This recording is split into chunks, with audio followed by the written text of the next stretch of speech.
Halo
semua, selamat datang teman-teman di Let's Accelerate. Nah, ini merupakan rangkaian dari webinar yang akan datang, dan ini adalah webinar pertama.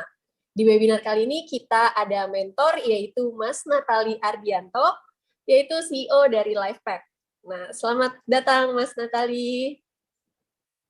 Apa kabarnya? Good. How are you? Baik-baik juga, alhamdulillah. Oke, nah di topik hari ini kita akan membahas tentang idea validation dengan talking points-nya, yaitu tentang menemukan atau finding customers pain point. Jadi langsung aja nih, Mas Natali, apa sih customers pain point ini? Ya, ini topik yang aku sangat suka ya, karena aku spesialisasinya memang starting new companies kayak gitu. Jadi kayak Lifepack sendiri kan my fifth companies ya, and over the course of 5 companies yang I've started itu, yang saya temukan adalah banyak kesalahan founder. Itu tuh idenya dimulai dari keinginan diri sendiri, gitu kan. Jadi saya punya ide ini, saya nanti bisa gini. Padahal sebetulnya yang paling penting adalah problem, ya kan. Kalau idenya dari diri sendiri, berarti problemnya yang mau diselesaikan adalah problem saya sendiri. Padahal kan yang mau kita achieve adalah kita menyelesaikan problem konsumen. Ya kan? Tahu nggak kenapa Mbak Rani? Kenapa? Karena yang ngeluarin uang mereka, bukan kita, ya kan? Oh Jadi iya. karena kita butuh uang mereka, ya kita harus men-solve masalah-masalah mereka, kayak gitu ya. Jadi ini juga tips untuk para founder-founder, terutama founder-founder muda itu jangan ego gitu ya, jangan main Oh dengan iya. ego sendiri bahwa kita harus mencari masalah. Nah, terus tentang masalah itu sendiri ya, menurut saya harus masalah yang besar kayak gitu. Karena gini, ya kan, musuhnya founder itu tuh selain funding ya tentunya adalah waktu ya. Saya mengerjakan sesuatu 2 tahun sama orang lain mengerjakan sesuatu 2 tahun ya. Waktunya itu kita tuh sama gitu ya. Jadi kalau saya patokan yang selalu tuh mencari yang marketnya itu besar gitu kan. TAM-nya bagus, SAM-nya yang bisa saya akses bagus ya kan, dan SOM-nya yang bisa saya akses dalam waktu 2 atau 5 tahun ke depan itu juga bagus kayak gitu ya. Contoh nih, ya kan, ini contoh aja nih. Misalnya kalau saya membuka restoran, ya kan, secara fisik ya kan, berarti pasar saya adalah radiusnya entah itu 2, 5 atau 10 kilometer, ya kan. Jarang lah ada orang mau nyetir 20-30 kilo hanya untuk ke sebuah restoran, gitu kan. Iya. Artinya, ya kan, SAM-nya saya sekian dan SOM saya adalah ya sesuai nanti strategi saya, ya kan, di 2-5 tahun. Nah, diganti dengan kalau saya melakukannya secara digital, ya kan, berarti serviceable areanya adalah ya se-Indonesia misalnya, apalagi kalau makanannya yang digoreng gitu kan, yang nggak basah, jadi bisa dikirim dan daya tahannya tinggi gitu. Nah, jadi cara mikir kayak gitu tuh harus selalu dinurture, karena kalau enggak ya, saya pernah ketemu founder yang dia pain point-nya adalah gini nih, dia mau men-solve masalah software-nya rumah sakit gitu kan. Sorry bukan rumah sakit, klinik gitu kan, klinik dokter. Nah, dia nge-charge-nya itu tuh cuman 200.000 per dokter, ya kan, per bulan. Hitung aja total dokter di Indonesia itu ada berapa, ya kan, kurang lebih ada 175.000 dokter. 175.000 dokter dikali 200.000 itu adalah SAM-nya kita. Itu kecil, ya kan, kecil banget angkanya, paling berapa puluh miliar gitu ya. Mungkin untuk beberapa teman-teman dengar miliar tuh wow gitu kan. Tapi saya sendiri sudah merasakan omset triliunan gitu. Jadi kalau udah ngerasain omset triliunan ya, sekarang tuh kalau mikir tuh ini nih aku bisa mendapatkan omset triliunan ya, kalau enggak not worth it my energy and time kayak gitu.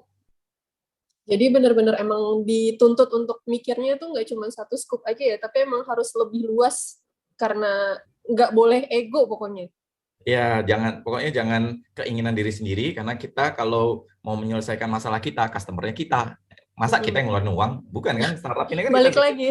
supaya orang mau ngeluarin uang gitu ya. Jadi cari masalah yang cukup besar untuk di-solve. Dan gini loh, kesalahannya banyak founder itu nyari masalahnya tuh yang unik-unik gitu loh, ya kan? Maksudnya unik-unik contohnya gini. Saya tanya, waktu 2008 Tokopedia memulai Tokopedia, itu menurut kalian tuh unik atau enggak? Enggak, udah ada Belum, iya. Amazon, Ya. udah ada Alibaba, ya kan? Udah ada Amazon, udah ada Alibaba, tapi mereka tetap buat untuk Indonesia. Kenapa? Karena pasar Indonesia nggak bisa beli di Amazon, nggak bisa beli di Alibaba. Hasilnya apa? Jadi unicorn. Coba deh, lihat semua unicorn yang ada saat ini, itu tuh idenya unik nggak? Ya kan, Traveloka, ya kan, online travel, ya kan, tiket.com, ya kan, Blibli, semua e-commerce, Bukalapak, Tokopedia. Menurut kalian tuh unik nggak? Nggak perlu unik, yang penting nge-solve masalah customer. Nggak perlu idealis berarti ya? Iya, idealis. Ya nggak apa-apa idealis, tapi kan nggak usah sedih kalau ternyata idenya nggak tervalidasi. Oke. Biasanya tuh yang paling sering ditemuin sama founders di fase awal, ini apa sih Mas untuk nemuin customer pain point ini? Selain yang tadi udah dijelasin sama Mas Natali. Ya, cari itu yang dekat di hati aja sih. Karena kalau yang dekat di hati itu nantinya kalian mencoba menyelesaikannya itu tuh dengan senang hati gitu loh, ya kan? Contohnya itu kayak saya sekarang masuk di dunia kesehatan ya, Lifepack itu kan apotek online gitu. Makanya saya lagi di apotek nih, ya kan. Nah, itu yang saya lihat ya, orang beli obat masih harus ngantri, ya kan. Ibu saya itu penderita penyakit kronis sampai sekarang pun masih harus ke rumah sakit setiap bulan gitu, ya kan. Enten obatnya ayah saya 5 juta, ibu saya 3,5 juta gitu kan, karena penyakit kronisnya jantung dan juga gula kayak gitu. Jadi mahal kayak gitu kan. Dan yang saya mau selesaikan adalah ya jangan sampai ibu saya harus setiap bulan ke rumah sakit, usia udah 60 lebih gitu kan. And then juga harga obatnya gimana caranya supaya lebih murah kayak gitu. Kan itu customer pain point ya kan ya, dan terbukti sekarang customer saya kalau yang usia di atas 40 tahun ke atas bayarnya 1,5 juta rata-rata ya kan. Yang di atas 50 tahun itu 2,5 juta per customer ya kan, per bulan kayak gitu. Jadi things like that yang harus diconsider ya, yang passion ya, passionnya tuh kita yang ciptakan gitu loh. Jadi jangan passionnya A and then maksain A, tapi ya sebetulnya pasar potensinya nggak ada, menghabiskan waktu dan hidup kalian gitu. Yang penting solving people problem, dan kalau lo makin kaya ya kan, mau apapun itu happy kok jalaninnya. Iya, iya benar sih. Oke, nih teman-teman kalau ada yang mau tanya, boleh ya gunakan fitur Q&A, nanti akan kita jawab. Oke, lanjut nih Mas. Nah, gimana sih cara nemuin apa sih namanya customer pain point-nya itu? Maksudnya yang tadi kan harus mikir sesuai passion atau ngelihat scope-nya yang lewat sama itu harusnya itu gimana sih untuk nentuin awal secara dini biar nggak salah langkah gitu, biar nggak gagal gitu. Oke, nah jadi gini ya teman-teman, cari aja lah ya ide ya kan, kalian perhatiin di lingkungan kalian, ini kira-kira apa yang tapi ada uangnya gitu ya. Saya juga gini ya, my first company itu City Directory ya kan. City Directory itu kan KPI-nya bukan revenue sebetulnya kalau di awal, KPI-nya traffic ya kan. Kalau habis dari traffic udah gede baru revenue. Nah, tapi ya ads itu tuh susah banget gitu ya. Waktu itu My City Directory itu tuh rankingnya 170 se-Indonesia Alexa Rank, tapi omsetnya cuma 10 juta rupiah per bulan gitu kan, karena making money from ads itu susah. Makanya semenjak itu my second, third, fourth, and fifth itu tuh selalu yang hari pertama aja sudah ada omsetnya gitu. Kayak tiket.com hari pertama 5 transaksi, hari kedua 15 transaksi, and so forth kayak gitu ya. Kenapa? Karena kita hidup itu bukan dari uang investor ya kan, nanti hidup itu akan dari uang customer. Ya, tapi gimana caranya supaya investor berani naruh uang di kita, ya masa depannya kita jelas akan mengenerate revenue. Nah, itu salah satu pola pikir saya ya. Terus yang kedua adalah ya udah temukan ide ya. Saya yakin teman-teman di sini sudah punya banyak ide. Setelah itu ya kan, ini bikin MVP ya. MVP-nya tuh di develop itu secepat mungkin. Kalau bisa live 2 minggu, live 2 minggu. Kalau bisa live 1,5 minggu, 1,5 bulan, live 1,5 bulan. Kalau perlunya 3 bulan ya 3 bulan. Kalau perlu 6 bulan, 6 bulan. Tapi kalau udah lebih dari 6 bulan itu kelamaan. Ya, tiket.com itu from zero to live itu 3 bulan, gitu kan. Nah itu kita live kan, ya kan. Tahu nggak kenapa? Karena gini, selama saya mendevelop produk saya 3 bulan, ya itu tuh yang lagi saya try to solve the problem adalah my problem. Karena kan itu ide pemikiran saya, oh kayaknya bagusnya kayak ada gini deh, kayaknya bagusnya ada gini deh, and then and so forth gitu kan. Tapi begitu live, ya kan, terus kan mulai nih ada customer yang komentarin, ya kan, di review, ya kan, and then ada masalah, ada error atau ada kesulitan. Itu adalah problem yang sebenarnya yang kita harus coba solving kayak gitu ya teman-teman. Jadi please jangan terlalu lama mendevelop dari nol, karena itu tuh intinya cuman wasting your time dan sebetulnya nggak lagi nge-solve problem customer tapi solve your problem kayak gitu. Ya, jadi begitu itu ya pivot gitu ya. Pivot tuh bisa kecil-kecil banyak banget atau bahkan ya kalau perlu gede. Saya pribadi tuh ya setelah live kalau 6 bulan aja ternyata omsetnya growth-nya nggak 7% per minggu, itu saya tinggalin, saya ganti lagi kayak gitu. Karena musuhnya kita itu nggak cuman ini ya penerimaan pasar ya kan, market reception lah gitu. Tapi yang penting juga timing gitu ya. Kalau kita timingnya terlalu early ya nggak akan ada.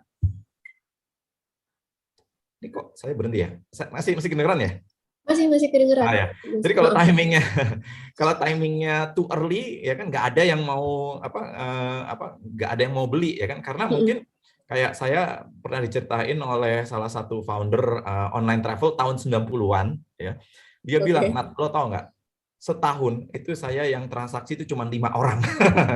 Kayak gitu. Karena tahun 90-an ya too early gitu kan, masih dial-up modem, belum ada smartphone and so forth kayak gitu ya kan. Kita mulai 2011 itu timing yang tepat. Tapi kalau kalian memulai online travel tahun ini, bisa nggak? Ya bisa-bisa aja, tapi lo musuhnya udah terlalu gede kayak gitu. Kan? You have to be, paketnya itu harus dalam banget supaya secara marketing bisa mengalahkan Traveloka dan tiket.com. kayak gitu ya. Jadi musuhnya ya juga timing. Jadi makanya kalau lagi timingnya jelek, kamu mau ngapain aja ya nggak akan laku ya. Lo harus pivot, lo coba cara lain. Oke. Jadi kalau bisa aku kayak tadi menyimpulkan gitu, berarti harus goal setting-nya berarti ya Mas ya, harus jelas kayak time frame-nya untuk mengakselerasi idenya itu, sama momen, harus pinter-pinter cari momen berarti ya? Iya, ya sense lah ya. Oke. Kalau saya pribadi itu jujur gini kan tiket.com 2011 ya, and then nggak sampai 1,5 tahun kemudian meledak gitu kan.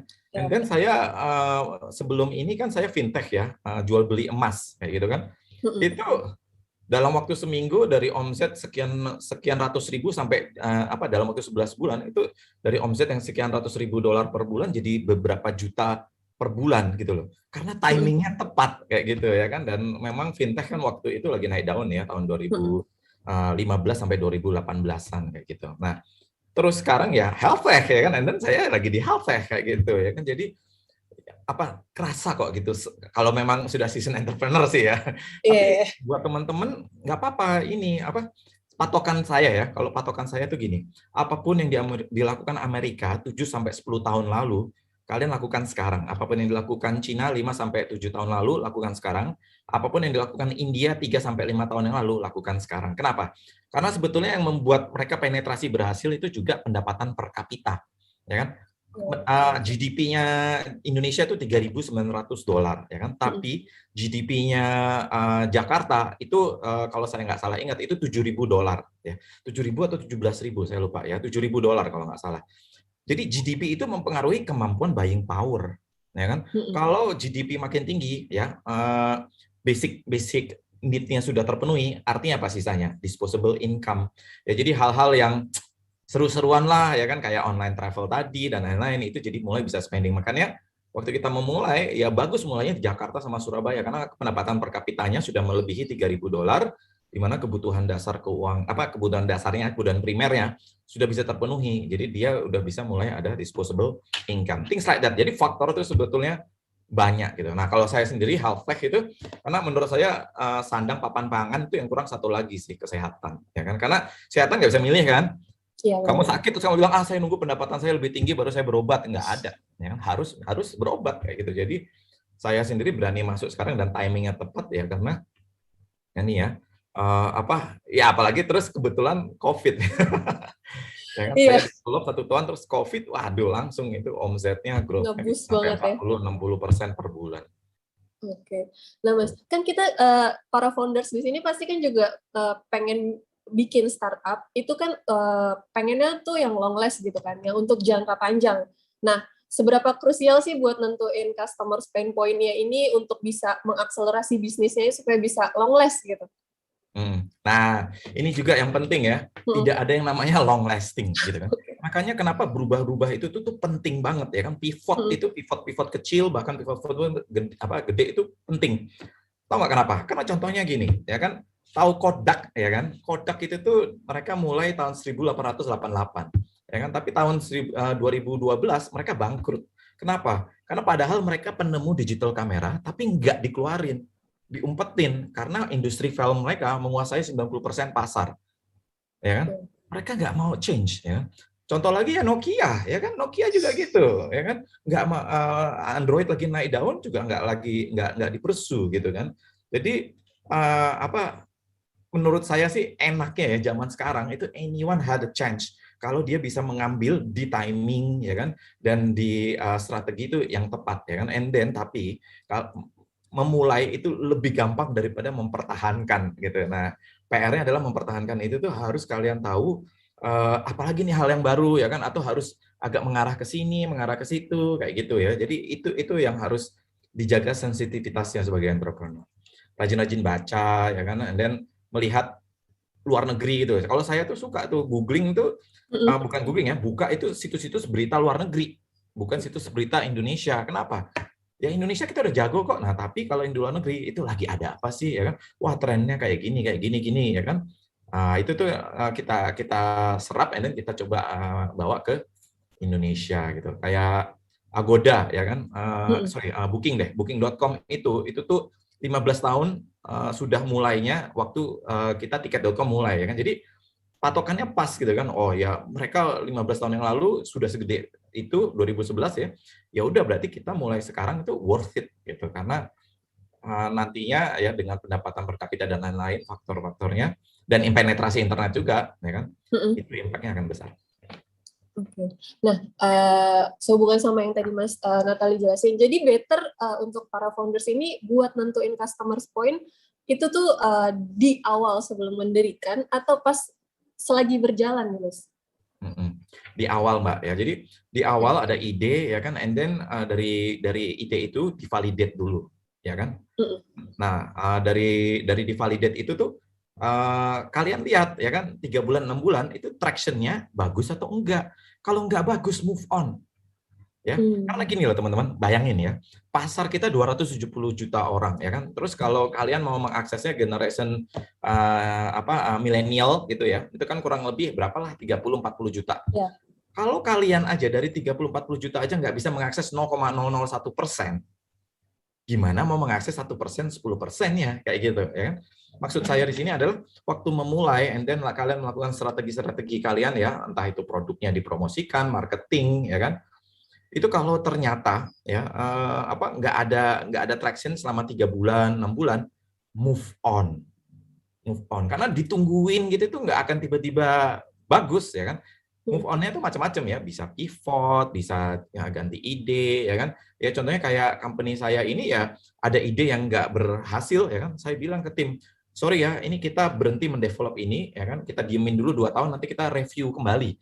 Sekarang kita lanjutnya ke sini aja dulu ya kan. And then ya ternyata waktu kita lanjut ke yang lain ya, hasilnya bagus kayak gitu ya kan. Ini kita omsetnya udah miliaran per bulan ya kan.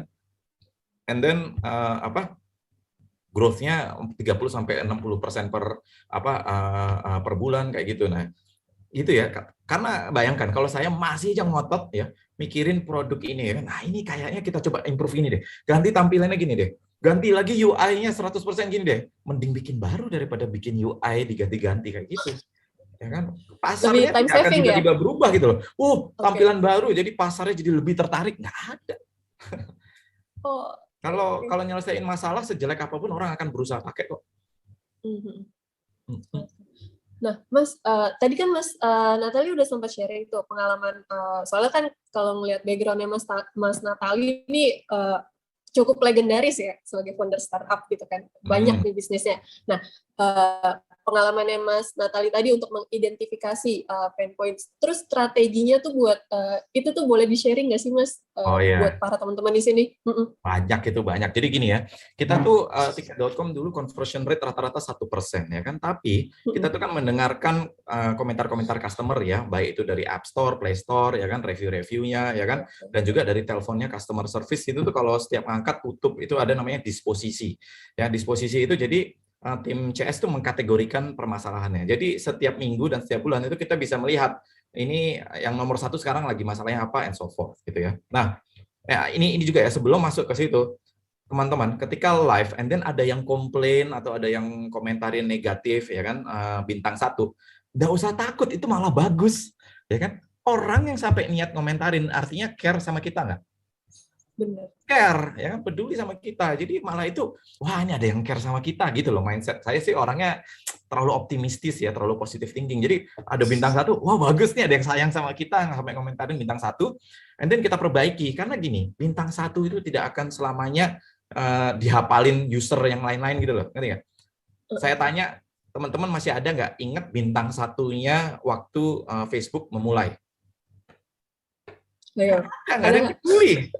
Ngapain kita peduli ya kan? Jadi nggak ada yang ingat kok. Sejalan dengan waktu itu orang ya akan melihatnya yang saat itu, bukan yang masa lalu gitu kan. Dan kalau misalnya wah ini jelek, and then saya tinggalkan, bisa nggak 1-2 tahun lagi ternyata dia pakai lagi? Iya, kalau dia butuh kayak gitu ya. Jadi nggak usah takut. Nah, sekarang kalau tentang listening to the customer problem, nah, ini aku punya cerita yang aku selalu share ya kan, karena conversion-nya bagus banget. Waktu itu kita nomor customer service kan kita setiap bulan ada meeting ya antara orang IT dengan orang customer service. Nah itu di list 1 bulan terakhir itu permasalahan nomor 2 atau nomor 3-nya adalah mengenai first name last name ya. Jadi permasalahan itu kita kategorikan masalah nomor 1 bisa di-solve apa? SOP, oke. Masalah 2 bisa di-solve apa? Oke, dengan cara gini, ya kan. Ini masalah 3, oh ini IT nih.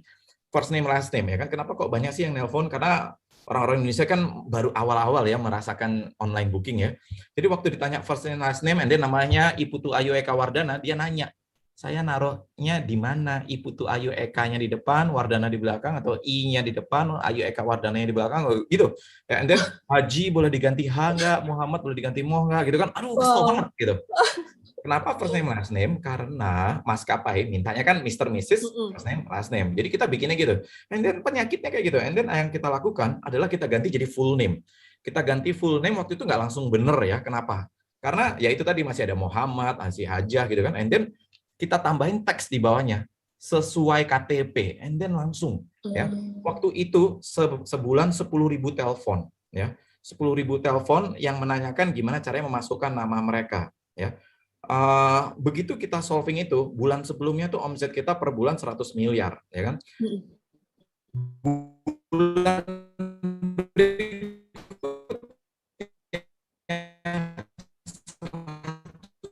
miliar dan telepon hilang itu. Ya, 10.000 telepon tiba-tiba hilang, yang banyak banget customer yang sebenarnya kesulitan di situ, and then meninggalkan kita.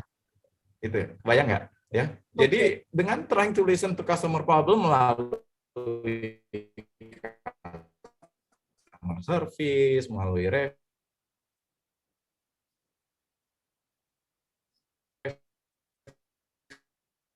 dan lain-lain, ya, we those kind of problems. Internetnya putus ya? Iya, Mas. Agak-agak nge-lag tadi. Aku pikir aku atau gimana. Teman-teman di sini boleh sharing nggak di kolom chat, suaranya jelas kah atau gimana?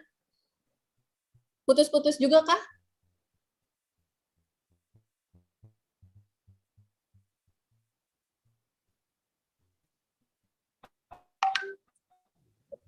Aduh. Oke. Sampai mana ya? Tadi pas yang telepon, Mas, aku belum terlalu jelas. Yang pas telepon kan dapat sebelumnya 10.000 telepon tuh. Nah, setelah itu? Ya, ya 10.000 telepon ya. Nah, setelah itu kita benerin kan jadi first name, last name jadi full name ya kan. Tapi itu belum selesai juga. Ternyata kita identify masih banyak yang komplain ya kan, karena nanya ya tadi Muhammad, Hajah itu disingkat boleh atau enggak gitu kan. And then kita ganti sesuai KTP gitu. And then secara sistem memang kita pecah jadinya kan. Itu dia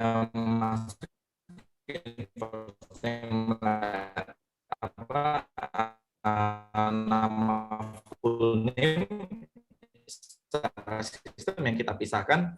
Full name di sini ya per bulan berikutnya tahu-tahu sebenarnya gara-gara itu, and then komplain customer langsung itu Mbak gitu. Jadi dengan mendengarkan customer itu kita bisa nge-solve problem sesuai dengan kebutuhannya customer, bukan keinginan kita. Oke, berarti itu harus langsung cepat ditanganin ya. Kalau misalkan ada, maksudnya sebagai founder juga harus kayak rela gitu untuk ngeliat nih review-reviewnya segala macam. Jadi nggak boleh baper. Iya, harus. Jadi nggak boleh baper, dan ini ya, masalah itu nggak akan pernah berhenti kok gitu kan. Aku pernah ketemu investor, emang buat apa engineer timnya masih gede kayak gitu kan. Traveloka aja 500 orang gitu engineer-nya. Lah, karena masalah nggak akan pernah selesai dan improvement itu continuous kayak gitu ya kan. Jadi kita harus terus continuously try to improve ya kan, baik itu dengan solving customer problem atau yang menambahkan inovasi-inovasi yang mempermudah ya, simplify the software. Berarti kalau misalkan mau memilah nih untuk para founders di sini, memilah untuk strategi jangka pendeknya sama jangka panjangnya yang sehubungan sama customer pain point ini, menurut Mas Natali kayak gimana tuh pembagiannya, strateginya? That's a good question. Jadi gini ya teman-teman, dunia startup ini cepat banget gitu ya. Saya pribadi itu kalau di company saya dulu itu kita ada namanya rapat kerja ya. Jadi perencanaan selama beberapa bulan untuk strategi 1 tahun ke depan. Tapi yang terjadi di bulan ke-6 selalu harus kita revisi. Kenapa? Karena cepat banget. Jadi saran saya sih ya continuously try to listen gitu ya. And then Renstra-nya itu Renstra scope-nya 6 bulanan ya. Kita memang punya visi besar, tapi rencana strategisnya itu ada yang untuk 6 bulan gitu. Karena Karena di 6 bulan itu tuh everything change. Contoh ya COVID lah, ya kan. Begitu ada COVID, and then strategi kita kan 1 tahun, udahlah nggak usah peduli COVID, mampus.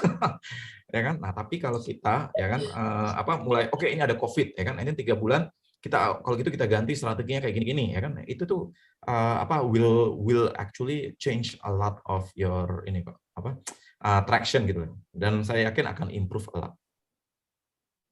Oke. Dan Mas Natali nih udah mulai banyak banget pertanyaan dari para peserta di sini yang masuk. Kita coba ini ya, Mas Natali sharing nih. Boleh. Ada Elizabeth dari Bumble, ya. Ada Elizabeth dari Bumblebook. Siang Pak Natali mau nanya, kalau kita punya ide solusi untuk problemnya ini atau pain point-nya ini dengan serviceable dengan market yang besar, gimana cara make sure supaya kita tuh sanggup untuk menjawab market yang besar ini? Ya Elizabeth, nggak usah takut gitu ya, nggak usah khawatir gitu. Semua yang besar itu mulai dari kecil kok, gitu. Ya, jadi itu malah pertanyaan aneh ya menurut saya, karena kalau terus masalahnya makin besar, artinya company kita harusnya juga udah ada kondisinya cukup bagus dan cukup besar, kayak gitu ya. Jadi jangan takut market yang besar gitu. Malah contoh ya kayak Tokopedia deh, ya kan. Tokopedia waktu William ya kan sama Leon memulai, ya customer-nya juga kecil banget ya kan, usernya sekian gitu kan, tapi over the time ya Tokopedia udah sebesar saat ini. Apakah mereka takut? Enggak, karena company-nya juga ikut besar kok, ya kan. And then ya investor ya kalau kalian melakukan bisnis yang bagus ya, profitable atau ya proven ya kan, bisnis modelnya bisa mengenerate revenue dan lain-lain, investor malah datang sendiri gitu ya. Pengalaman saya tuh lebih mudah menunggu investor datang daripada kalian datengin investor satu-satu ya kan. Nah, tapi syaratnya satu, idenya bagus and making money.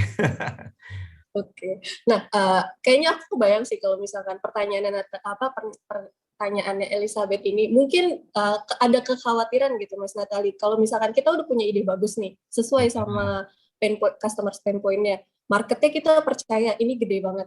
Tapi mungkin secara kita startup baru, kekuatan kita masih belum besar. Kita punya ide bagus, tapi mungkin kita khawatirnya karena marketnya besar, ide kita mungkin kita jadi yang pertama gitu. Terus tiba-tiba gitu ya. Jadi ada yang lain yang ngikutin kita, tapi yang lain malah lebih bagus gitu. Nah mungkin ini yang jadi kekhawatirannya Elizabeth nih. Boleh di-share nggak? Menurut Mas Natali gimana? Oke, aku ada 2 jawaban ya. Pertama adalah kalau tentang tiba-tiba load-nya jadi tinggi ya kan, atau quote unquote kacau balau. Nah, saya memang saranin para founder itu tuh melakukan skenario planning gitu loh. Skenario planning itu kayak gini. Apa yang terjadi kalau ada 10 transaksi per hari? Apa yang terjadi kalau ada 100 transaksi per hari? Apa yang terjadi kalau ada 1000 transaksi per hari? Udah dipikirin, udah direncanain. Contoh nih ya, kayak saya, begitu load-nya sudah mulai tinggi, saya hiring orang harian, kayak gitu kan. Nah, artinya apa? Artinya HR harus sudah mulai ngumpulin orang-orang yang mau jadi orang harian. Begitu tiba waktunya, contoh nih ya, kayak transaksi saya lah, e-commerce itu kan, itu bisa kan rata-rata contoh ya, 200, 500 per hari ya kan. And then pada suatu waktu itu mencapai 2.500 transaksi per hari. Pusing nggak? Ya pusing, tapi kita juga udah tahu. Langsung ya kan panggil 15 orang yang harian tadi ya kan masuk, and then bantuin kita menyelesaikan masalah ini ya, rata-rata masalahnya packing lah ya kan. Kayak gitu ya, itu skenario planning teman-teman ya. Jadi itu harus dipikirin, dan yang mikirin gua berani jamin bukan staff kita. Ya, tapi harus sudah dipikirkannya dari awal gitu loh. Misalnya kayak kalau server down ya kan, salah satu server down apa yang terjadi? Ya mati total. Oh, berarti kalau gitu aku harus high availability. Servernya harus sudah ada 2 supaya kalau satu mati, satunya lagi masih hidup, and so forth and so forth. Itu yang menjadi day to day-nya para founder. Nah, kalau tentang market terhadap kompetitor ya, kalau buat saya ya, saya malah senang. Tahu nggak kenapa? Artinya validated, pasar saya ini bagus ya. Rahasianya adalah ya kita harus keep up kayak gitu. And then kan gini ya, kompetitor kan sering nih ya, sering dia misalnya bikin service A, service B ya kan. Kalau buat saya itu ATM gitu ya, amati, tiru, modifikasi. Saya lihat bagus nggak itu ya kan A. And then ternyata penerimaannya nggak ada. Ya kita diem aja, jangan kerjain. Tahu nggak kenapa? Biar nggak ngabisin waktu kita. And then bikin B, oh berhasil tuh. kita contek, ya kan? Dan conteknya lebih cepat, tahu nggak kenapa? Kita tinggal buka apps-nya, experience-nya kayak apa, oh ini udah enak, ya udah lanjutin, ikutin. Bagus nggak? Lebih enak, lebih cepat. Ngapain takut sama kompetitor ya? Begitu ada kompetitor berarti malah validated. Tapi rahasianya kalian harus tetap berinovasi. Nah, berarti boleh sharing nih dari Mas Natali. Ini sesuai banget nih sama pertanyaan dari Aviandra dari EasyDoc. Saat Mas Natali membuat LifePack kan sebenarnya udah banyak nih kompetitornya ya kan, kayak Farmaku, K24 Klik dan lain-lain. Nah, yang bikin Mas Natali tuh mungkin percaya diri untuk ya udah deh bikin LifePack terus strateginya Mas Natali biar bisa ini tuh bagus daripada yang lain itu gimana? Wow, ini bocoran. Gini, makanya kita tuh mencari yang namanya analog ya teman-teman gitu. Jadi teman-teman tuh mencari analog tuh maksudnya permodelan ya. Caranya tuh gini teman-teman. Kalian cari di Amerika seperti apa, di India seperti apa, di Cina seperti apa ya. Di list tuh semua startup-startup. And then mereka mekanismenya seperti apa gitu kan. And then dari situ kalian bisa define, oke, ini berhasil dengan cara gini, ini berhasil dengan cara gini ya kan. Dan di Indonesia belum ada, itu yang akan saya akses. Nah, kalau mungkin ditanya ya, strategi kita apa? Kita tuh strateginya apoteknya tuh bentuknya warehouse. Ya kan? Apoteknya bentuknya warehouse instead of apotek-apotek banyak kecil-kecil. Tahu nggak kenapa? Apotek banyak kecil-kecil, bayangin ya, 30 apotek, ya kan? Masing-masing apotek budgetnya 1 miliar untuk inventory. Kira-kira inventorinya lengkap atau enggak? Enggak. Saya satu apotek dengan budget 30 miliar, inventorinya lengkap atau enggak? Lengkap. Jadi orang-orang Papua itu malah beli di saya. Kenapa, Pak? Saya udah cari di mana-mana, Pak. Adanya di LifePack.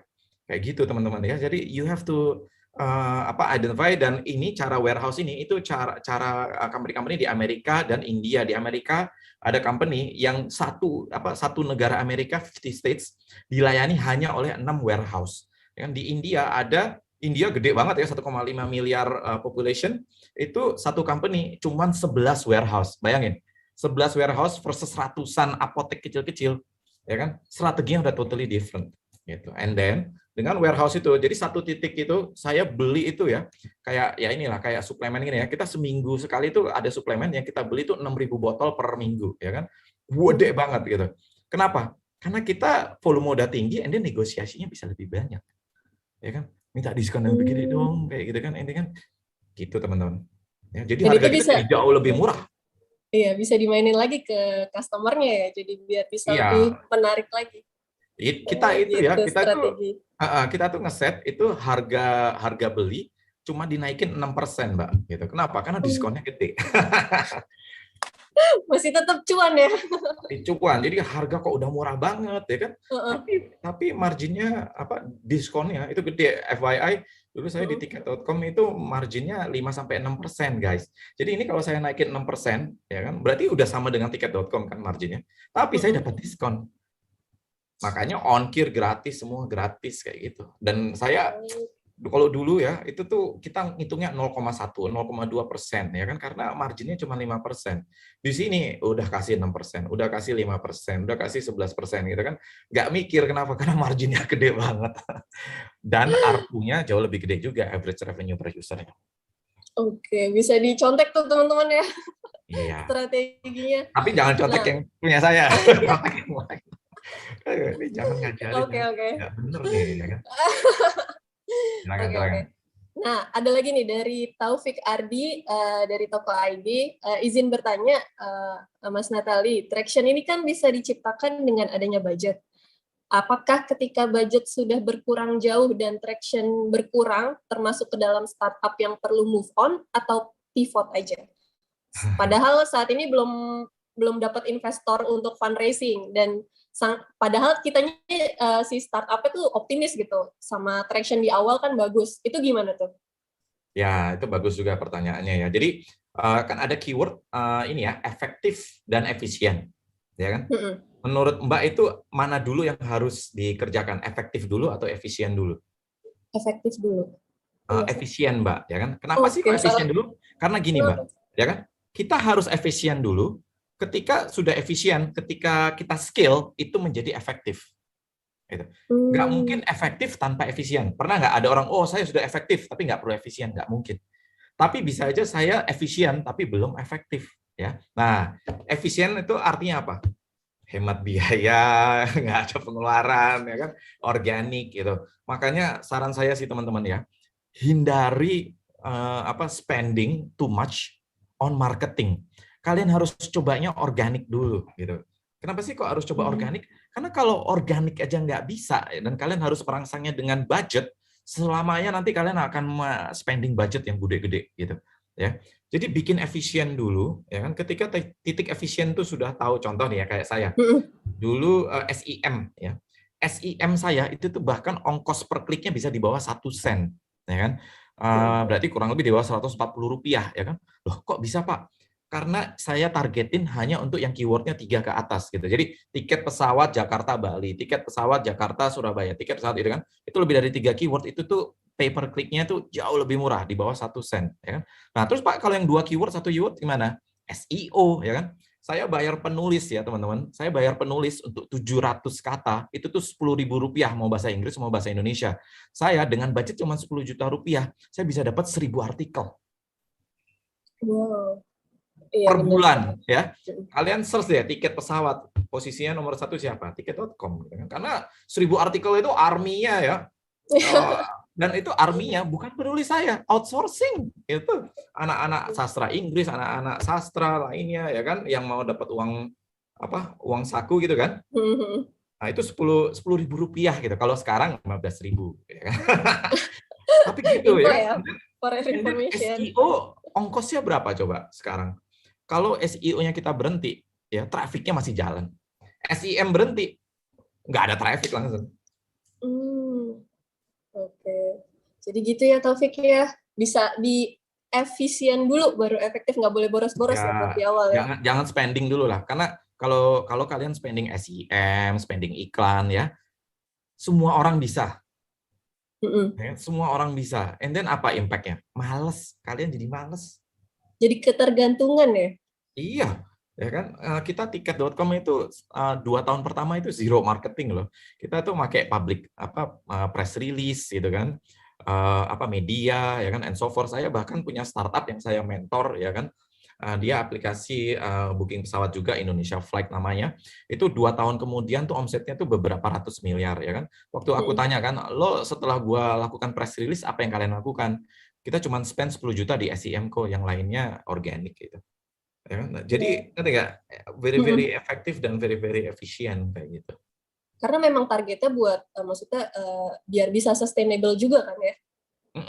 Biar kalau ada solusi mindsetnya scalable Mbak gitu ya. Karena kalau hasil search sudah nomor 1 ya kan, di page 1 lah at least ya kan, trafficnya gede ya kan, ya kayak saya Liveback Jovi ini memang tim penulis itu ya saya kerja rodikan ya kan. SEO itu kan ada 2 kategori ya kan, backlink sama anchor ya kan. Anchor artikel itu targetnya 1.400 sampai 1.700 kata ya kan. Kalau backlink itu 700 sampai 1.000 kata gitu kan. And then mengarah ke produknya, jadi vitamin C search deh posisi nomor 1 siapa gitu kan. Oke. Sip. Semoga tercerahkan ya Taufik ya. Nah, ada lagi nih Mas. Dari Hafid, dari Mamang Sayur, Mas Natali, kalau misalkan udah mendapatkan informasi customer pain point-nya, terus udah merumuskan solusinya, cara yang paling jitu nih buat tahu solusinya ini kita berhasil atau kurang berhasil itu dari mana? Gini ya teman-teman, patokannya kayak gini. Ketika kalian meng-live-kan sebuah produk atau sesuatu, ya, target kalian adalah growth ya, week by week 5-7%. That's it. Lo launching, nggak terjadi apapun seminggu 2 minggu, kalian ubah, ya kan? Setelah seminggu 2 minggu diubah, nggak grow lagi, ubah lagi gitu. Setiap minggu atau setiap 2 minggu, mumpung produknya masih kecil, gitu kan, nggak ada resikonya kok, gitu ya. Terus sampai ketemu yang customer ternyata suka. Contoh nih ya, kayak saya. Ya. Tadinya saya udah bikin apps, ya, saya udah bikin website. Tahu nggak solusinya apa ternyata? WhatsApp. Website, klik di sini untuk chat dengan dokter kami melalui WhatsApp. Selesai. Oke. Iya. Tahu nggak kenapa? Karena usianya usia pasien-pasien yang kronis ya kan kayak ibu saya, tua-tua, website nggak ngerti makanya. WA solusinya selesai, and then pembayarannya kita kasih di WA juga, kita bilang ya kan kalau nggak paham forward anaknya, selesai. Iya, sangat ini ya, sangat easy. Jadi, Berarti inovasi terus. Iya, scale yang 5-7% itu tuh memang udah batasannya tuh. Kalau kurang dari itu ganti. Iya, ganti aja. Gini ya, itu 5-7% itu dari Y Combinator sebetulnya. Itu Paul Graham yang bilang kan. Jadi kalau kalian masih 1-3% per minggu ya, per minggu, itu berarti bisnis model kalian tuh masih salah. Ya. Company yang growth-nya 7-10% itu probabilitas menjadi unicorn-nya gede. Gitu. Jadi makanya target saya ke tim saya, week by week harus growth 5-7%. Gimana pun caranya. Dan uniknya ya, dengan begitu tim kita malah jadi makin mikir. Jadi begitu, ayo loh, ini udah 2-3 hari lagi ya kan, tapi growth-nya belum sampai 5%. Apa yang harus kita lakukan? Kayak gitu. Jadi harus terus berpikir inovasi apa lagi nih buat merubah angka itu. Ya kan channel, ya kan marketing mungkin tekniknya, sales ya, sales script mungkin ya kan, cara funnelnya ya kan, misalnya pakai detailer atau pakai tim sales atau telesales ya, kita udah nyoba semuanya tuh, coba telesales kita telepon satu-satu, coba dari website, coba dari WA, coba dari dokter, dari gitu ya kan, things like that. Oke. Banyak banget nih dapat insight dari Mas Natali. Lanjut ke di sini ada dari City Plan. Selamat siang Mas Natali, saya Rizky dari City Plan. Strategi untuk validasi dari pasar B2B. Soalnya kan mereka kayaknya sering banget dapat kendala struktur birokrasi bisnis yang kompleks. Kondisi bisnis yang lembab terhadap inovasi baru dari pihak ketiga, dan purchasing power yang beda. Itu gimana tuh buat ngadepin B2B? Ini menarik banget ya teman-teman. Jadi gini, saya tahun 2011 atau 2012 itu tuh saya diundang oleh pemerintah Irlandia. Di tahun itu tuh pemerintah Irlandia itu udah punya inkubator namanya Enterprise Ireland selama 25 tahun ya. Berarti kurang lebih sekarang ya 37 tahun lah ya kan. Nah, mereka bilang faktanya seperti ini. 95% startup yang sukses adalah B2B. Percaya nggak? 95%. Yang sukses. Saya percaya banget. Contohnya apa? Contohnya Shopee deh. Ya kan? Shopee itu bisa gede bukan karena customer yang banyak, tapi waktu dia akuisisi pertama kali, dia akuisisi B2B, yaitu para Instagrammer seller. Ya kan? Instagrammer seller diakuisisi dia gini. Daripada kamu jualan WA gini kan repot, ya kan pakai sistem kita. Kayak gitu kan, gua kasih lo free ongkir gitu. Jadi dulu tuh free ongkir hanya untuk Instagrammer yang diakuisisi oleh Shopee ya waktu itu. Jadi belum bebas ongkir selamanya gitu kan.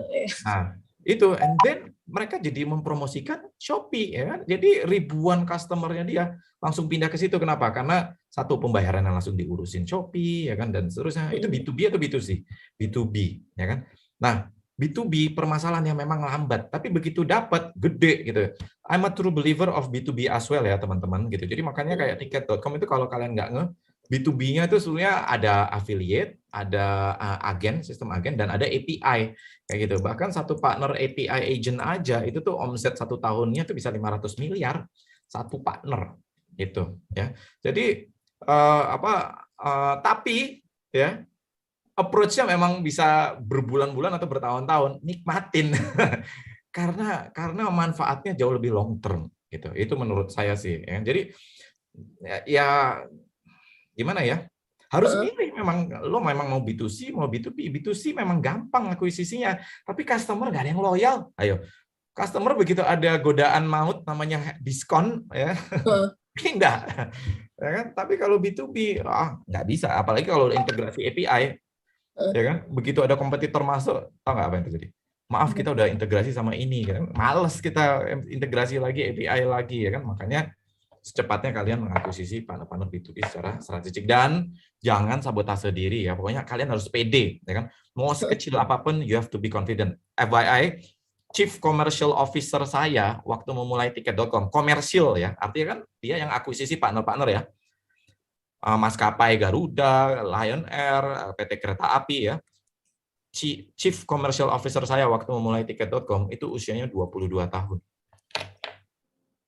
Ya, terus Takut nggak dia menghadapi orang PT KAI, menghadapi Garuda, Lion Air, Citylink? Nggak peduli. Oke. Ih, keren banget sih.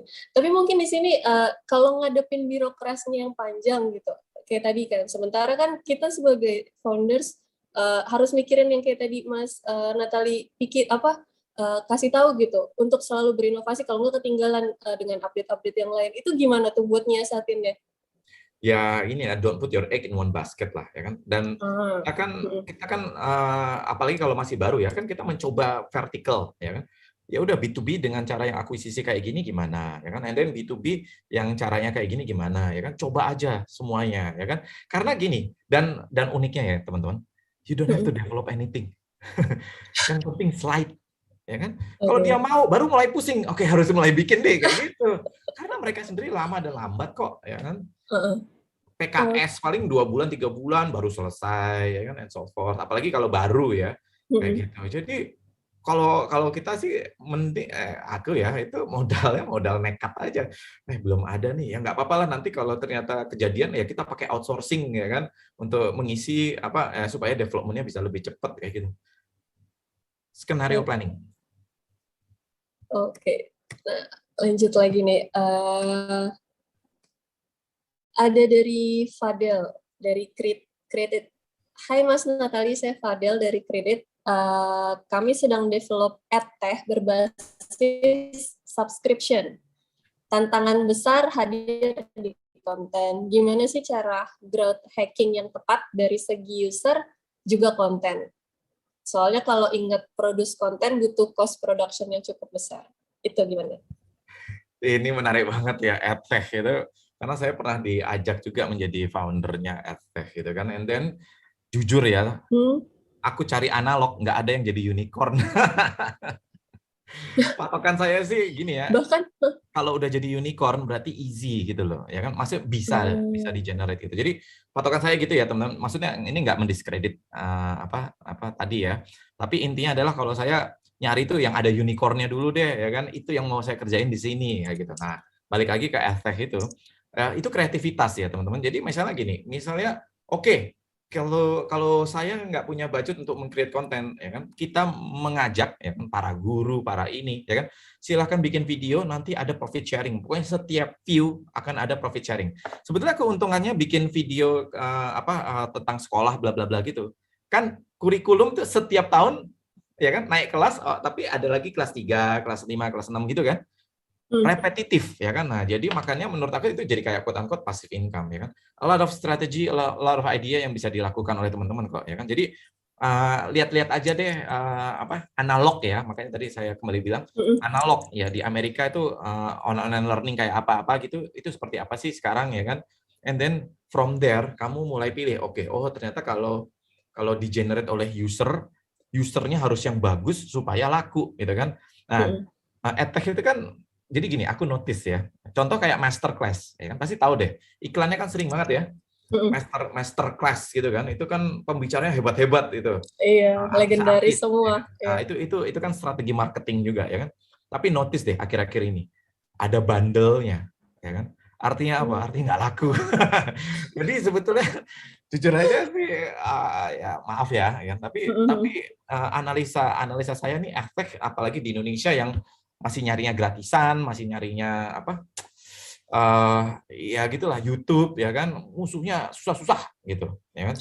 Jadi coba cari sudut lain ya gitu tentang tentang program subscription, ya kan, dan lain-lain. Ini saya bahkan ada salah satu startup yang saya mentor, saya suruh matiin gitu.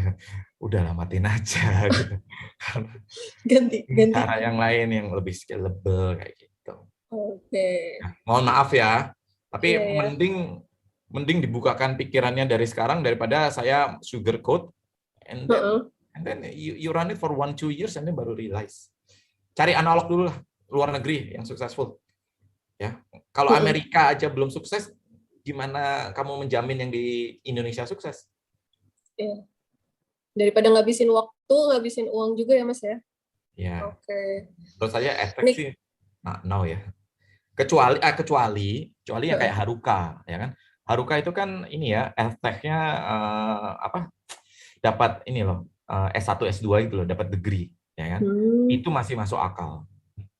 Lebih menarik gitu maksudnya. Iya, mau spending ya kan kamu kuliah misalnya per bulan 2 juta, ya kan? Tapi di Haruka jadi 1 juta, mau nggak?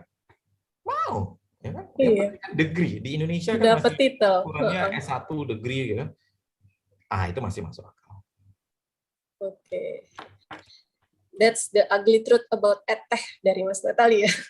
My opinion ya. Ingat ya, Iya, ini ya. opini saya. Jadi difilter karena nggak semua yang saya katakan mungkin benar, ya kan? Dan saya doakan ya kalian malah menemukan yang saya nggak temukan. Gitu. Oke, lanjut. Di sini ada Indo HP, PT Indonesia Hakiki Pertama. Saat brainstorming idea untuk suatu fitur dan melakukan riset langsung kepada customer, misalnya soal pain finansial yang mau di-solve, kadang berhubungan dengan finansial ini, customer akhirnya pendapatnya bias, karena customernya pasti selalu menginginkan yang lebih murah atau lebih dijangkau. Gimana sih tips buat ngadepin case yang kayak gini, biar saat mau mencoba mencari solusi dari customer pain point itu bisa dapat jawaban yang benar gitu. Ya, nah ini yang penting namanya market segmentation, ya kan? Jadi market segmentation kan ada area-areanya nih, ya kan? Kamu cari X and Y. Satu, X and Y tadi berarti kerasa dong, customer yang nyari uang yang nyarinya murah, sama customer yang mau nyarinya premium. Nah, premiumnya karakteristiknya apa? Orang yang punya budget, orang yang willing to spend. Tapi impact dari premium apa? Kualitas, ya kan? Ya itu kamu harus pilih, gitu, ya kan? And then verticalnya mungkin apa ya? Ya apalah, misalnya accessibility atau apapun, atau melalui mobile atau melalui desktop atau apapun ya. Temukan itu. Nah, nanti dari situ kalian mapping kompetitor, ya kan? Itu kan terus nanti ada namanya gap, ya kan? Market gap gitu. Nah, market gap itulah yang kalian coba penetrasi, karena kalau kalian masuk dengan adanya kompetitor lain, berarti kalian kan bermain di lumpur yang sama. Nah, kalau dia murah, and then kamu harus lebih murah, mungkin nggak dia set lebih murah lagi? Mungkin, gitu kan. Jadi memang strategi kamu harus strategi yang gimana caranya supaya cost-nya kamu bisa serendah mungkin, supaya kamu bisa ngasih harga murah. Tapi begitu kalau kamu pilihnya, oke lah, saya nggak mau main kayak gitu, capek. Saya mau yang premium, ya kan? Tapi gimana caranya supaya orang mau spending premium? Concierge misalnya, ada pelayanannya, ada butler, ada relationship manajernya atau apapun, you decide gitu ya. Nah, contoh nih ya. Contoh itu tiket.com, ya kan. Kita dulu ya, aku nggak tahu strategi sekarang. Nah, kalau dulu itu karena kita tahu ya kan, kompetitor kita tuh kayak Traveloka, itu tuh murah, ya kan. Bahkan tagline-nya selama 3 tahunan itu tuh ada kata murahnya lah, ya tagline-nya, ya kan.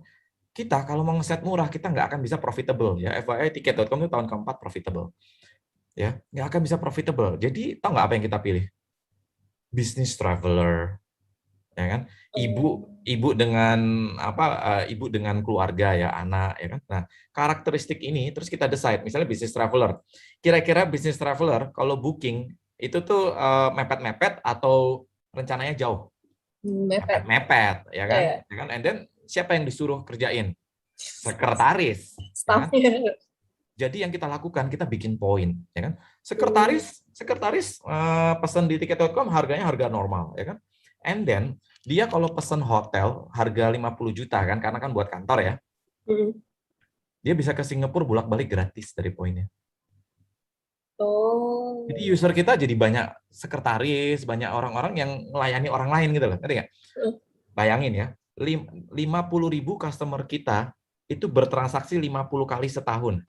Cari orang yang traveling setiap minggu. Ya, orang-orang bisnis gitu kan. And then tau nggak apa? Nggak perlu diskon. Company kan bayar sesuai nilainya. Gitu kan. And then gini, kalian buka deh tiket.com Traveloka. Lihat fontnya, ya kan? Traveloka fontnya agak lebih kecil, ya. Tiket.com fontnya tuh saya selalu guideline ya. Guys, make it 2 pixel lebih gede dari Traveloka. Ya. Tahu nggak kenapa? Biar lebih bold gitu atau gimana? Karena kalau Traveloka keyword murah, dia attract anak-anak muda di bawah 30 tahun. Nah, kalau orang bisnis traveler, matanya tajam nggak? Enggak ya kan, lihatnya aja, aduh ini fontnya kecil banget, makanya fontnya digedein. Jadi UI UX pun itu sangat mempengaruhi nanti customer demografi kalian, karena begitu font kalian kecil, tapi target kalian usia 40 tahun ke atas, tinggal ya kan cari yang fontnya lebih gede gitu. Sesimpel itu guys. Oh, luar biasa. Benar-benar ini banget ya, apa hal sekecil itu aja tuh memang harus dipikirin dari awal supaya buat menyukseskan startup ide yang kita mau kembangin. Betul. Oke. Ya. Jadi demografi, usia, gender, ya kan, pekerjaan itu mempengaruhi font, warna, ya kan, ukuran size, ya kan, everything. Secara apa nominal transaksi pun pasti lebih besar yang usianya lebih tinggi ya daripada anak milenial kan. Kata kuncinya adalah mempermudah. Ya. Okay. Jadi kalau kalian membuat sesuatu dan tidak makin mempermudah, nggak akan dipakai kok. Jadi harus mempermudah, ya. Dan mempermudah itu banyak aspeknya ya. Misalnya kayak tadi kan online travel tadinya pakai apa agen, terus diganti online, ya kan mempermudah ya kan. Jadi nggak perlu pergi ya kan. And then pembayaran diperlengkap mempermudah ya kan. And then ngisi dari first name last name jadi full name mempermudah ya. Uniknya ya, mengurangi jumlah form itu conversion jadi makin naik gitu. Jadi kayak ini ya, rental car ya kan. Kalau rental car pada umumnya itu tuh pasti nanyanya gini, pick up-nya jam berapa ya kan, sampai jam berapa, ada jamnya juga ya kan. Jadi itu udah 4 form tuh. Tanggal jam ya kan. And then ada informasi lainnya. Nah, kita ganti ya kan, tanggal berapa dan sewa berapa jam udah. Jadi ngerti gak? Dan sewa berapa jam ya, cuma pilihannya 6, 12, 24 selesai. Iya, lebih formnya ini ya, jadi lebih ringkas, lebih efektif juga ya. Nah, baru di dalamnya dari segi di dalamnya hasil search-nya waktu diklik mau di pick up jam berapa, itu kalau sudah tertarik ya kan. Kalau udah tertarik orang mau dong ngisi form atau apapun, tapi kalau belum tertarik udah disuruh ngisi form banyak, give up. Oke, ya benar-benar juga sih. Kayak aku juga punya pengalaman yang kayak gitu deh, kalau ngelihat udah banyak isiannya kayak ada udah deh nanti dulu, terus udah. Ngaruh kok, ngaruh. Ngaruh. Conversion itu memang kita monitor dengan sangat-sangat ya gitu. Jadi improvement 0,1%, tapi kamu lakukan setiap minggu, ya kan? Iya banyak hasilnya. Ya kan? Conversion 1% jadi 5%, artinya transaksi kalian naik 5 kali lipat loh. Iya. Hanya dengan traffic yang sama loh. Oke. Ya. Oke, di sini ada juga nih Mas Natali, masih kuat ya? Banyak banget yang nanya. Di sini ada perwakilan dari MCAS, dari Bu Ellen Lee. Halo Mas Natali, mau nanya, Mas Natali mulai dari travel dan sekarang di farmasi. Boleh tahu nggak decision making proses Mas Natali gimana? Apa dari data, market, atau dari passion? Personal. Passion is overrated, teman-teman ya. Jadi nggak usah lah ngomongin passion. Passion kalian jadi entrepreneur aja, ya kan? Benar-benar. Ya, nah jadi gini, kalau saya decision making memang market ya. FYI, industri pharmaceutical ya, industri apotek itu nilai rupiahnya 5 kali industri travel. Margin 5 kali. Jadi 5 kali 5 kan tadi 25 ya. Saya hanya butuh 1/25 untuk bisa mencapai level tiket.com secara margin. Jadi kalau dulu tiket.com kita per hari 15.000 transaksi ya kan. Ya saya 1/25-nya gitu. Cukup 1/25-nya itu udah marginnya ya. Udah sama. Wah, itu kayak mind blowing banget gitu loh. Fakta itu tuh mind blowing banget. Karena emang tadi Mas Natali sampai sharing juga kan, kesehatan tuh selain dari sandang, pangan, papan, kesehatan. Kalau pleasure tuh setelahnya lagi kali ya. Jadi susah karena pasarnya jadi lebih kecil karena yang punya uang kan ya nggak terlalu banyak. Nah, yang punya uang adalah GDP tadi ya.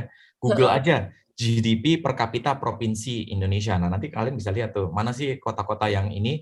Terus di cross dengan data penetrasi internet ya kan. Jakarta penetrasi internet 70%, Medan penetrasi internet 90% ya kan. Ya udah jadi populasi Medan dikali 90, populasi Jakarta dikali 70 itu adalah potensial kalian kayak gitu. Things like that. Aku orangnya data banget ya. Jadi memutuskan untuk melakukan sesuatu itu harus dari data lah. Iya. Iya, Ya, itu bahkan karena ciptakan itu data yang bisa kalau dianalisis kan. iya, Iya. ciptakan data kalau memang nggak punya. Caranya gimana? Survei, riset, ya kan? Kirim aja Google Form ke siapapun, suruh isi. Oke. Mungkin ini pertanyaan terakhir kali ya dari Tommy Hartono, mulai.com. Mas Natali, gimana sih cara startup yang baru punya prototype untuk bisa akses customer pain point yang baik? Ya, harusnya Prototype. udah ada calon customer-nya dulu sih. Ya, melakukan sesuatu harus ada calon customer-nya dong, ya. Jangan bikin dan merasa oh ini masalah orang and then baru mulai ini gitu kan. Jadi waktu kita memulai itu ya kan kalau di inilah lean startup ya. Itu kan ada ini dulu, ada interview dulu, harus pergi nanya-nanya ke banyak orang dulu ya kan. Nah, itu aku sarankan ya teman-teman. Jadi you guys have to nanya-nanya banyak orang dan ingat jangan nanya saudara atau emak ya kan. Kalau saudara emak selalu bilangnya bagus nak ya kan. Ya iyalah yang melahirkan kita ya kan, tapi adalah orang-orang asing kayak gitu ya kan. Kalau dari situ tapi gini ya, pemilihan kalimatnya juga penting ya teman-teman, karena jangan itu tendensi gitu loh. Tendensi itu kayak gini nih. Apakah akan bermanfaat jika ini ya kan? Nah, itu udah mengarahkan ya. Pasti orang jawab iya aja lah. Ngapain aku bilang enggak ya kan? So far kayak gitu. Jadi pemilihan kata waktu survei dan lain-lain itu juga harus penting dan harus ada pasarnya dulu, karena kalau kalian melakukan sesuatu tapi pasarnya harus kalian ciptakan, boleh ya, oke ya kan, kayak Airbnb ya kan, itu menciptakan pasar boleh, tapi tapi sebenarnya industrinya sendiri sebenarnya sudah gede gitu loh. Amerika itu udah gede, jadi waktu menciptakan ini menariknya tuh gampang. Nah, kita online aja belum ada. Ngapain udah mikirin Airbnb? Booking aja dulu hotel ya kan. Things like that gitu ya. Dan saran saya apalagi kalau entrepreneur muda ya kan, do something yang orang lain di negara lain sudah lakukan. Kenapa? Karena kalian udah tinggal ngikuti jejaknya.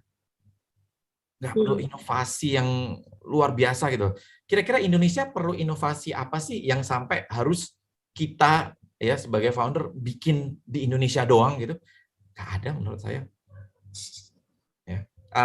Ini ngomong-ngomong saya agak Opini. filosofis ya, saya agak filosofis karena saya kuliah filsafat 3 kali ya kan. Jadi karena gini ya teman-teman, ingat loh ya tidak ada gini. Tidak ada di dunia ini itu tuh yang baru, ya kan? Bunga aja itu tuh kita contek kan kalau kita gambar, ya kan? Apapun ini meja, ini kayu, ini kan semua hasil dari hasil sebelumnya, ya kan? Jadi nggak ada yang namanya tuh kayak nggak inovatif, nggak nyontek gitu kan? Kayak iPhone sebetulnya telepon udah ada dari dulu, kalkulator di dalamnya udah ada dari dulu, playernya udah ada dari dulu, tapi kan dia mengkombinasikan ya kan, and then menjadi device yang sangat tipis, touchscreen yang keypad itu kan sebenarnya Microsoft udah duluan, ya kan? Nggak ada yang inovatif, cuman di package-nya secara menarik. Ya, jadi jangan malu lah. Kalau saya tuh sangat disayangkan kalau sampai saya nggak mau ide yang ya sudah common kayak gitu kan, inovatif ya boleh, tapi works nggak gitu. Ya lama ya, lama gitu. Dan kalau masih muda jangan coba-coba yang kayak gitu dulu deh. You are not Elon Musk, you are not Bill Gates kayak gitu kan. Tapi you want to be like William Tanuwijaya ya kan. You want to be like Nadiem ya kan. Nadiem aja kan sebetulnya dia 3 tahun pertama itu pakai customer service kan untuk mesen Gojeknya, and then traction-nya kan nggak terlalu gede. Tapi begitu Uber masuk, and then dia bikin apps-nya, langsung meledak. Emang dia malu, saya nggak mau Uber bikin apps ya kan, niru-niru. Enggak, dia bikin, and then nyesel nggak sekarang? Enggak, malah Uber udah nggak ada, Gojek masih ada. Ya, jadi pahami ya, bikin sesuatu itu nggak harus inovatif, tapi yang diperlukan oleh Indonesia. Banyak banget permasalahan gede yang belum diselesaikan. Ngapain udah mikirin masalah-masalah yang spesifik dan kecil? Benar. Oke, nah karena tadi Mas Natalis sempat bilang kuliah filsafat, boleh nih Mas pertanyaan paling terakhir nih setelah ini karena waktunya juga sudah membatasi kita, jadi boleh share some words of wisdom dari Mas Natali nggak buat para founders di sini untuk program ini? Nah, ini karena topiknya tentang idea ya. Jadi kata kuncinya satu ya, hilangkan ego gitu ya, hilangkan ego. Ya. Karena ego ya kan, kalau kita mempertahankan conviction kita, saya yakin gini, ya kan. Padahal marketnya bilang yang selainnya, and then kita tidak mengikuti drive-nya market, nanti ujung-ujungnya ya kayak Nokia dan Kodak, ya kan, tutup bangkrut, nggak ada bisnisnya kayak gitu, ya kan. Menurut Halo, Mas Natali.